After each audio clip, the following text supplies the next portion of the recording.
I walked out of my family's Thanksgiving dinner, and they've been calling me nonstop ever since. I haven't answered. I can't. My hands are still shaking.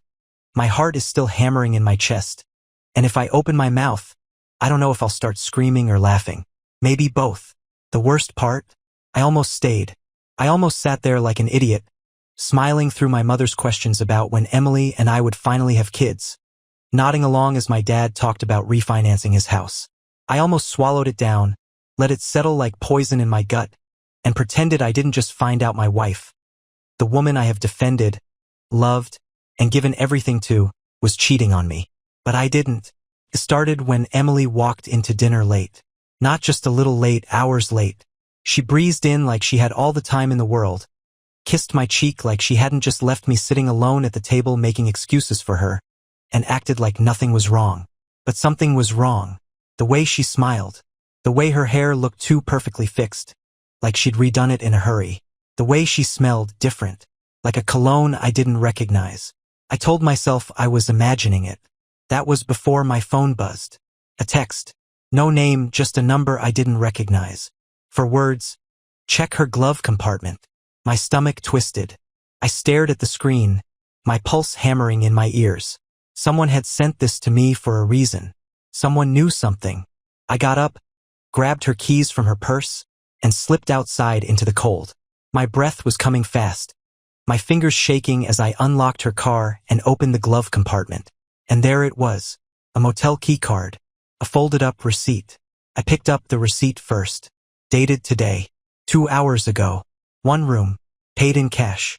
I sat there, staring at it, feeling my world tilt sideways. A buzzing sound filled my ears. I unfolded the receipt further and saw something scrawled on the back in rushed handwriting. A name. A man's name. I don't even remember walking back inside. 1 second I was staring at the receipt, my mind spinning so fast I thought I might pass out, and the next I was standing behind Emily's chair, gripping the back of it so hard my knuckles turned white. Emily. My voice didn't even sound like mine. She turned, blinking up at me. What? I held up the receipt. Her eyes flickered to it, and in that split second I saw it. The panic. The flash of recognition. The moment she realized she had been caught.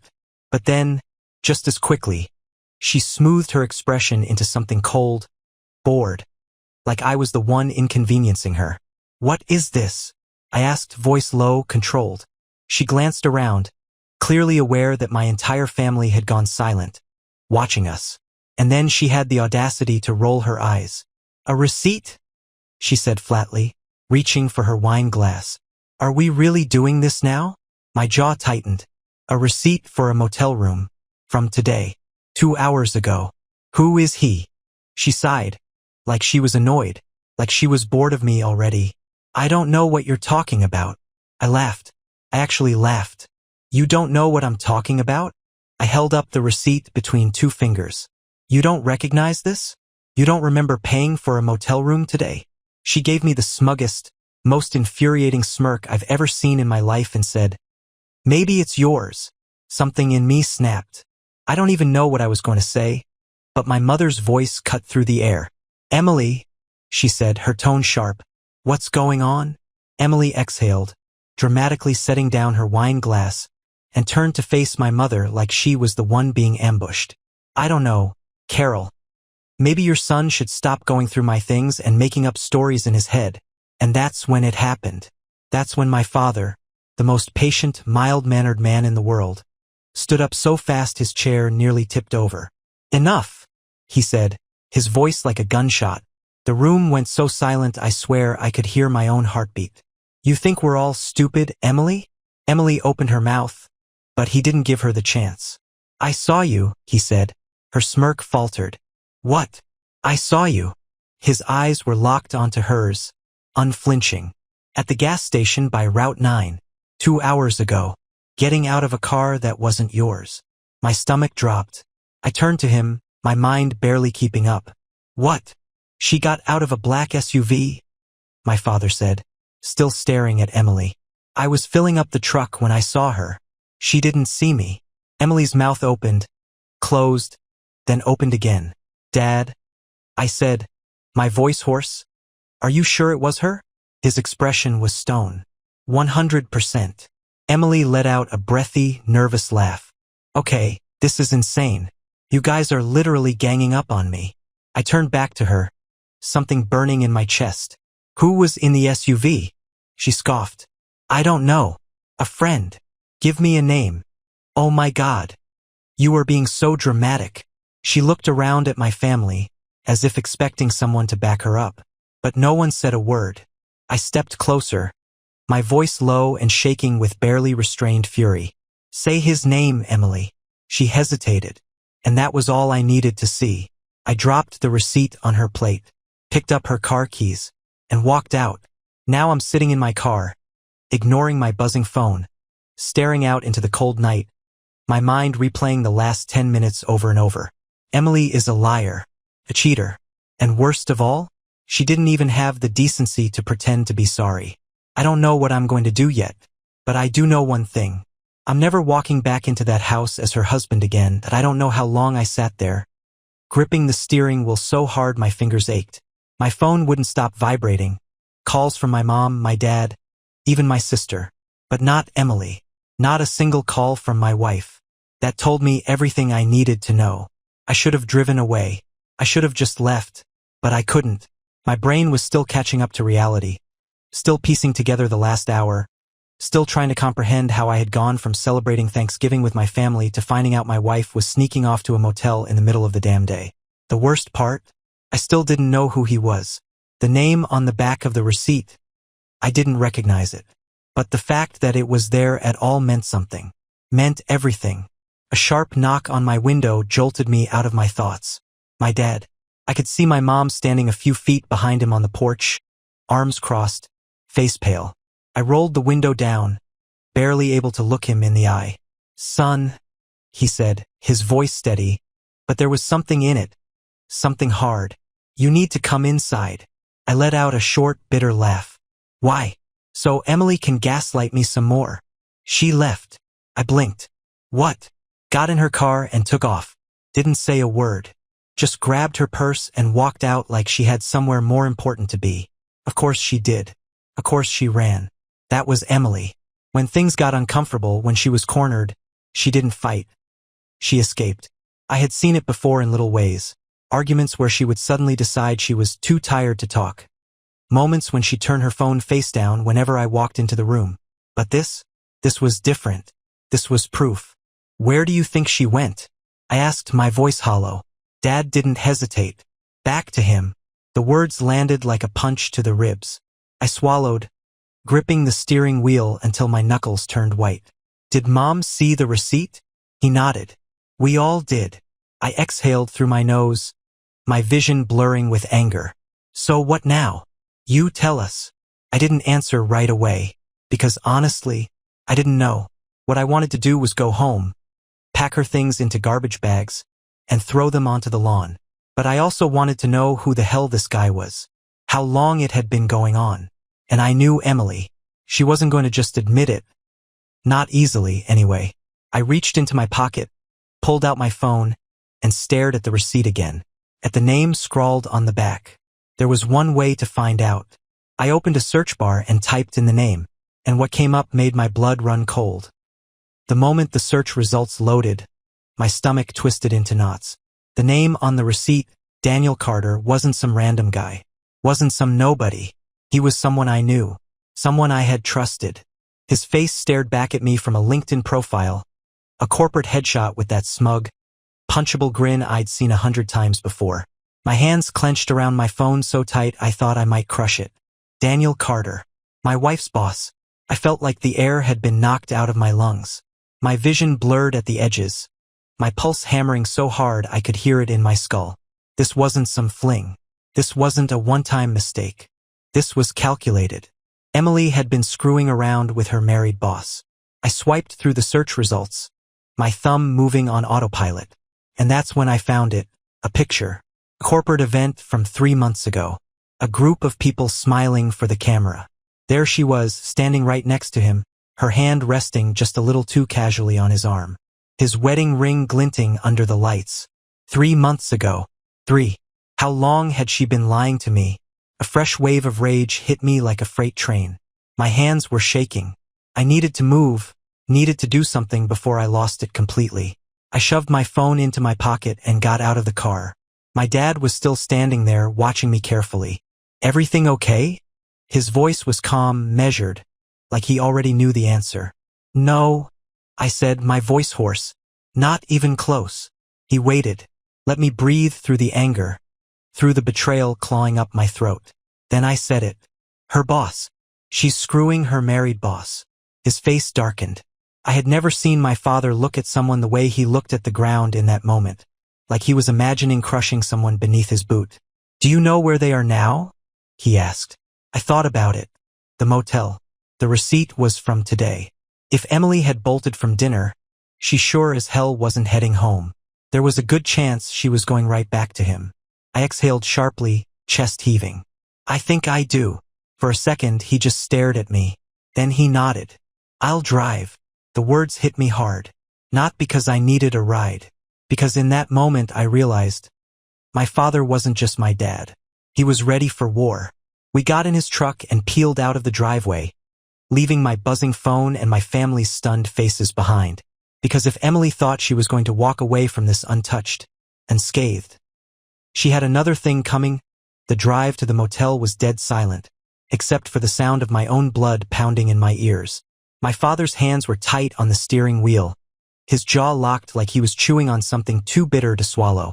I stared out the window, my mind racing. Emily, my wife, cheating. Not just with anyone, but with her boss, a married man, at a damn motel on Thanksgiving Day while I was sitting at my family's table, defending her. How long had she been laughing behind my back? How many times had she come home and kissed me with his cologne still on her skin? I felt sick, but the nausea wasn't stronger than the fury curling in my gut like a living thing. "We doing this smart or loud?" My dad's voice cut through the tension, rough like gravel. I exhaled through my nose. "Smart. First." He nodded once, turning into the motel parking lot.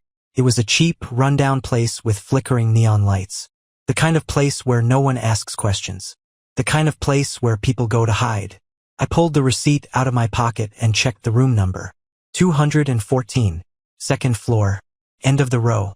We got out of the truck, moving in silence. My father stayed a few steps behind me, letting me take the lead, but I could feel the heat of his presence at my back. Steady, unshakable. I climbed the stairs, my legs buzzing with adrenaline. Stopped in front of the door, and that's when I heard it. Laughter. Emily's laugh. Light, carefree, happy. It hit me like a punch to the ribs. I had barely heard her laugh like that in months. But here, with him, it flowed out of her like it was the easiest thing in the world. I felt my father's hand land on my shoulder, grounding me. A silent reminder. Control it. Don't lose it. Not yet. I raised my fist. Knocked twice. Silence. A pause. Shuffling. A low, murmured voice. Then, the door cracked open. Emily's face appeared, her expression going from confused to horrified in an instant. I didn't give her time to react. I shoved the door open hard, stepping inside. And there he was, Daniel Carter, standing in the middle of the room, half-dressed, his shirt unbuttoned, his belt undone. For a second, none of us spoke. Emily's mouth opened and closed, her face drained of all color. Daniel stumbled backward, hands up like he was about to negotiate his way out of a war zone. "Wah, what the hell, man?" he stammered. My heart was hammering. My fists clenched. I wanted to knock his teeth down his throat. I wanted to make him feel the way I felt in that moment. Small, pathetic, stupid. But I didn't. Not yet. Instead, I turned to her. Emily, my wife. The woman who had looked me in the eye just an hour ago and acted like I was crazy. She swallowed hard, her hands shaking. "It's not." I laughed. Loud, sharp, ugly. Don't even start." She flinched. "Let me explain." "Explain what? That you've been sneaking off to motels with your boss? That you've been screwing him behind my back while I was too stupid to notice?" I gestured wildly around the room, my voice rising. "What exactly do you think you can explain, Emily?" Her mouth opened, but Daniel, the idiot, chose that moment to step forward. "Hey man, I get that you're upset, but..." I turned on him so fast he actually took a step back. You don't get to talk, I said, my voice dangerously low. You don't get to say a single damn word. His face paled. Listen, it's not like. My father, who had been completely silent until now, let out a dark chuckle. Daniel's eyes snapped to him. For the first time, I saw something in his expression. Not guilt. Fear. My dad took a slow step forward, arms crossed. What were you gonna say, Daniel? His voice was calm. Too calm. That it's not what it looks like? That you respect my son. He tilted his head. Because from where I'm standing, it looks like you're standing in a motel room with your pants half off. Daniel swallowed hard. Emily turned to me, her hands up. Baby, please. Don't. Call me. That. My voice shook with barely restrained rage. Her face crumpled. For a moment, she looked like she might actually cry. I wasn't falling for it. Not this time. I turned to Daniel. Does your wife know? The color drained from his face. Emily's breath hitched. Don't. Oh, now you don't want to talk? I let out a sharp, bitter laugh. Funny. You didn't have a problem talking when you were spreading your legs for your married boss. She gasped, her eyes flashing with rage. Rage. Like she was the victim. You're being cruel, she snapped. Something inside me snapped right back. I leaned in close, lowering my voice to something just for her. Cruel, I repeated, my lip curling. You want to talk about cruel, Emily? Cruel is making me sit at my family's table, smiling, pretending everything is fine, while you're in some disgusting motel bed with him. Cruel is lying to my face over and over again, making me feel like I'm crazy when I start to suspect something. Cruel is what you did. She had no answer for that. I took a slow step back, exhaling sharply. My hands were still shaking, but not from nerves. From clarity. This was done. We were done. I turned to Daniel. Your wife will know by morning. Count on that. His face crumpled like wet paper. Then I turned back to Emily, my wife, the stranger in front of me. You deserve each other, I said coldly. Rot in hell. And then I walked out. Because I was done wasting my time on someone who never deserved me to begin with. I don't remember walking down the stairs. I don't remember crossing the parking lot. My body was moving, but my mind was somewhere else. Still in that room, still watching Emily scramble for an excuse, still watching Daniel Carter turn into a coward right in front of me. The motel door slammed shut behind me. I didn't turn around. Didn't care if Emily followed me. Didn't care if she fell off the face of the earth. My dad was right behind me. Neither of us spoke as we climbed into the truck. The second the door shut, he let out a long, slow breath and muttered, That woman is evil. I didn't answer.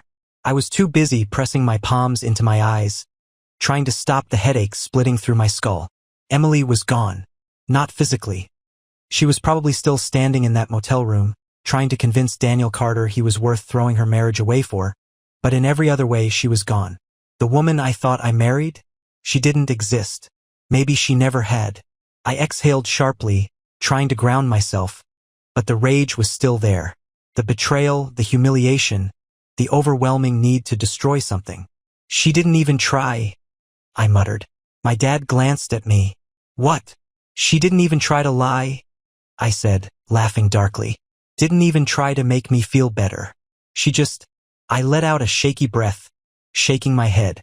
She just looked annoyed, like I was the one ruining her night. My dad tightened his grip on the steering wheel. That's because she checked out of this marriage a long time ago. I swallowed the lump in my throat. And I didn't see it. Because you loved her, he said simply. And when you love someone, you don't go looking for signs they don't love you back. Silence. Then my phone buzzed. For a second, I thought it might be Emily, but no, it was worse. Daniel Carter's wife. I stared at the screen. What the hell? Dad glanced over. You gonna answer? I hesitated. Then, before I could overthink it, I swiped to accept. Hello. A beat of silence. Then, how long? Her voice was sharp, controlled, but there was an edge to it like she was holding back a scream. I clenched my jaw. I just found out tonight. She exhaled hard, like she had been punched in the gut. You're sure? I caught them at the motel 10 minutes ago. Silence. Then she said, That piece of garbage. That absolute. She cut herself off, her breath shaky. I knew something was off. I knew it. The late nights, the sudden business trips. God. I almost convinced myself I was imagining it. I let out a bitter chuckle. Yeah, same. Another pause. Then, are you divorcing her? I didn't even hesitate. Yes. Good, she said, her voice like steel. Because I'm about to ruin his life. I blinked. What? You don't understand, she said, laughing. But there was nothing funny about it. I've been waiting for an excuse. He thinks he's so careful, so smart. Well, guess what? I have every bank statement, every expense report, everything. And I'm about to take him for every single cent he's worth. I sat there stunned. Then I smiled. Because for the first time all night, I felt something close to satisfaction. Let me know if you need anything, I said, my voice dark with amusement. Oh, don't worry, she said. I will. And then she hung up. I stared at my phone for a second, then looked at my dad. He raised an eyebrow. That sounded like revenge. I exhaled slowly. Yeah, I think it was. And for the first time since this nightmare started, I actually felt good. The drive back home felt surreal, like I was watching my life happen from outside my own body. My dad didn't speak much, and I didn't either. What was there to say? Everything I thought I had, gone. My marriage, my trust, my dignity. Emily didn't even fight for me, didn't beg, didn't try, because she never intended to. By the time we pulled into my driveway, my hands had stopped shaking, but the rage still burned under my skin. The house was dark, quiet, too quiet. It used to feel like home. Now it just felt like a crime scene. She's probably still at the motel, Dad said, killing the engine. Good. I unbuckled my seatbelt, jaw tight. I pushed the front door open and stepped inside, flicking on the light. My whole body felt heavy. The couch where we used to sit and binge-watch shows together. The kitchen counter where she used to hum while making coffee. The hallway leading to our bedroom. I clenched my fists. Not anymore. My dad lingered in the doorway, watching me. You want me to stay? I shook my head. No. I need to do this alone. He studied me for a second, then nodded. Call if you need me. I will. I shut the door behind him and exhaled hard, pressing my hands against the wood. The silence was suffocating. Then footsteps on the porch. I turned just as the doorknob twisted. The door swung open, and there she was. Emily, hair a mess, eyes wide, cheeks flushed, breathing fast, like she had been running. And when she saw me standing there, she smiled, like nothing had happened, like she hadn't just gotten caught barefaced in a motel room with her boss. Baby, she said breathlessly, stepping inside. We need to talk. I didn't move, didn't blink, just watched her. She shut the door behind her like she still lived here, like she still belonged here. Let me explain, she said, reaching for my arm.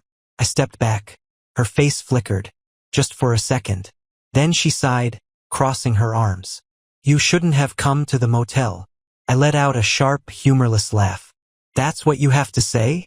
She tilted her head. What did you think would happen, huh? That I'd cry? Beg for forgiveness? She scoffed. I wasn't happy, okay? And you didn't even notice. I stared at her, something dark curling in my chest. So that makes it okay? She shrugged. My hands tightened into fists. How long? She sighed dramatically, rubbing her temple like this was hard for her. A few months. So while I was cooking her dinner, while I was kissing her goodnight, while I was planning our future, she was already planning her escape. I took a slow breath. Did you ever plan on telling me?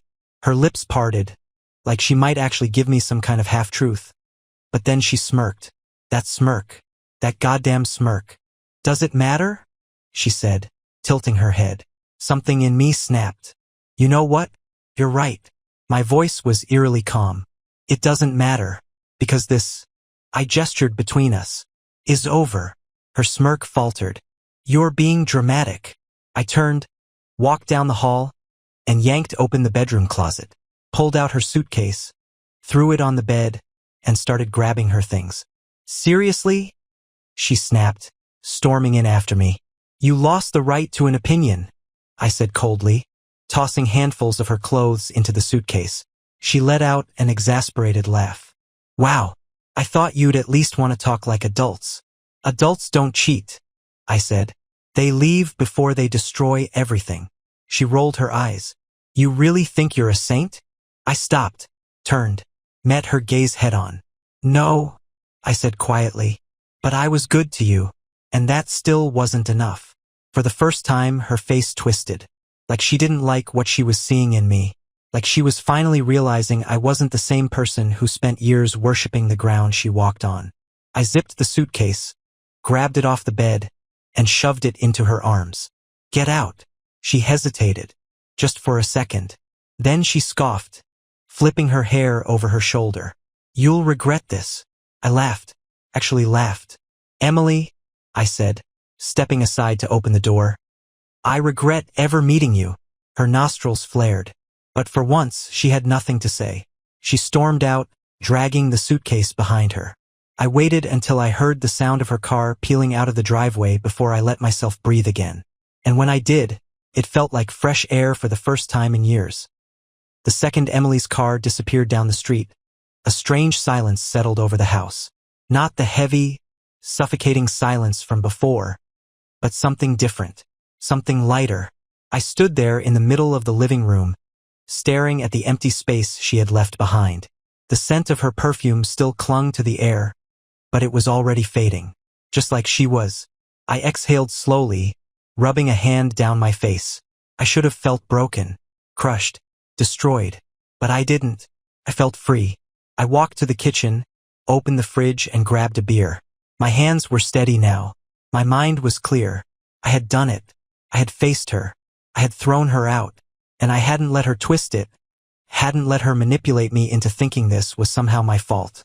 I wasn't the fool in this story. She was. My phone buzzed again.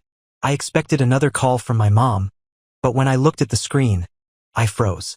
It was Daniel Carter's wife. I stared at the name for a second, then picked up. Hello. I did it, she said. I blinked. Did what? I told his parents, she said, her voice shaking with something that sounded a lot like triumph. I told everyone. His mom is screaming at him right now. His dad called him a disgrace. His sister said she always knew he was a piece of garbage. I sat down, rubbing my jaw. Damn. Oh, and did I mention? She continued, her voice sharper now. I threw all his clothes on the front lawn. Every last piece. Even the expensive suits. It's raining, by the way. I let out a low whistle. You don't mess around. She laughed. And this time it wasn't bitter. Neither do you. I hesitated. So what now? She sighed. But it wasn't a sad sigh.